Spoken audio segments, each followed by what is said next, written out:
এই মুহূর্তে সবথেকে বড় খবর, ঐতিহাসিক সিদ্ধান্ত নিয়ে নিল রাজ্য সরকার। আশা করি আপনারা এই সিদ্ধান্তে খুবই খুশি হতে চলেছেন। তাহলে চলুন শুনে নেওয়া যাক কী সিদ্ধান্ত নেওয়া হয়েছে।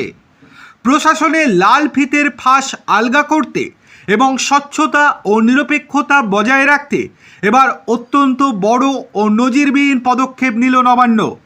সোমবার রাজ্য সরকারের কর্মীবর্গ এবং প্রশাসনিক সংস্থার দপ্তরের তরফে সরকারি ফিল্ড অফিসারদের জন্য একটি সম্পূর্ণ নতুন বদলি নীতি জারি করা হয়েছে।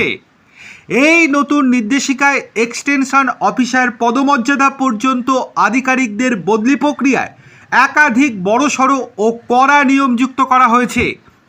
13ই জুলাই জারি হওয়া এই বিজ্ঞপ্তি অনুযায়ী জনস্বার্থে ও প্রশাসনিক দক্ষতা বাড়ানোর লক্ষ্যে এই নিয়ম অবিলম্বে কার্যকর করা হচ্ছে।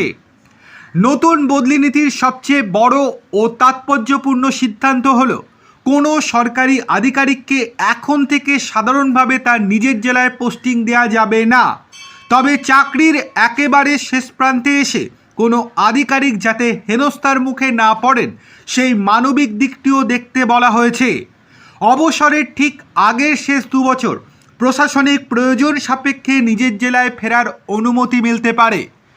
দীর্ঘদিন একই চেয়ারে বা একই মহকুমায় বসে থাকার ফলে তৈরি হওয়া স্থানীয় প্রভাব ও স্বার্থের সংঘাত রুখতে কঠোর সময়সীমা বেঁধে দিয়েছে নবান্ন। কোনো আধিকারিক একই পদে 3 বছর পূর্ণ করলে তাকে বদলির তালিকায় ফেলা হবে। কোনো অবস্থাতেই 4 বছরের বেশি একই পদে কাউকে রাখা যাবে না। রাজস্ব আদায়, কর সংগ্রহ বা সরকারের অন্য কোনো সংবেদনশীল মাঠ পর্যায়ের দায়িত্বে থাকা আধিকারিকদের ক্ষেত্রে হ্রাস আরও শক্ত করা হয়েছে।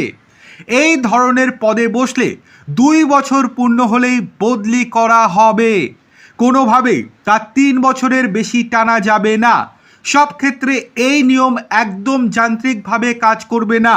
বদলির সময় সংশ্লিষ্ট আধিকারিকের বাস্তব পারিবারিক পরিস্থিতি ও জেলা সংক্রান্ত সুবিধার দিকটি খতিয়ে দেখা হবে। এছাড়াও কোনো চরম ব্যক্তিগত বা শারীরিক অসুবিধা কিংবা জরুরি প্রশাসনিক সংকটের ক্ষেত্রে সংশ্লিষ্ট দপ্তরের সুপারিশ নিয়ে কর্মীবর্গ ও প্রশাসনিক সংস্থার দপ্তর এই নিয়মে কিছুটা ছাড় বা শিথিলতা দিতে পারবে।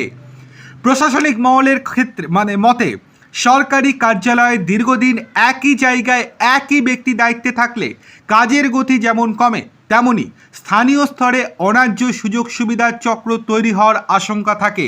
কিন্তু এই নতুন নীতির ফলে সেই আশঙ্কা আর হবে না, অর্থাৎ সেই সুযোগই আর পাবে না তারা। আপনাদের কি মনে হয়? আপনারা কি খুশি? অবশ্যই আপনারা আপনাদের মূল্যবান মতামত আমাদেরকে কমেন্ট করে জানান।